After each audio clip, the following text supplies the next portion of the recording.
এই নামটি আর লিখবেন না। কিন্তু কেন?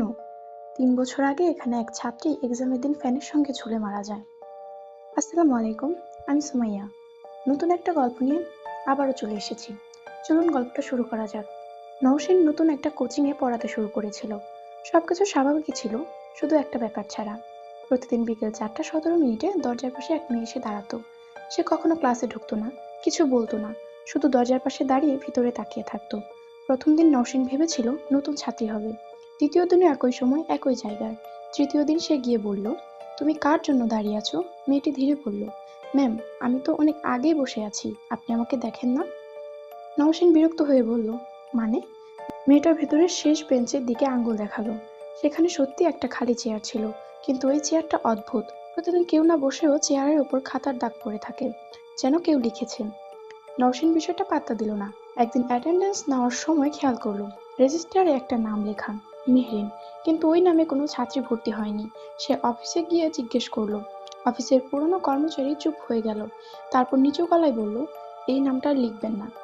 কেন? লোকটা বলল, ৩ বছর আগে এখানে এক ছাত্রী এক্সামের দিন ফ্যানের সঙ্গে ঝুলে মারা যায়। নাম?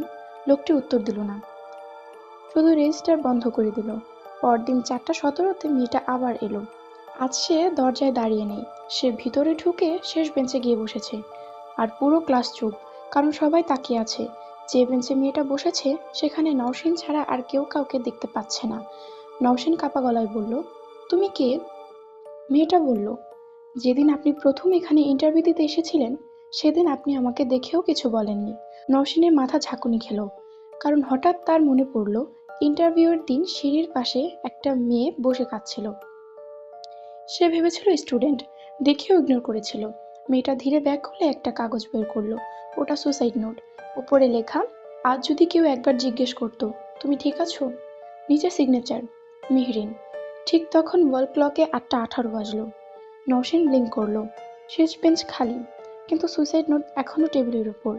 আর নিচে নতুন একটা লাইন যোগ হয়েছে, আজ আপনি জিজ্ঞেস করলেন, কিন্তু ৩ বছর দেরি হয়ে গেছে। ধন্যবাদ সবাইকে।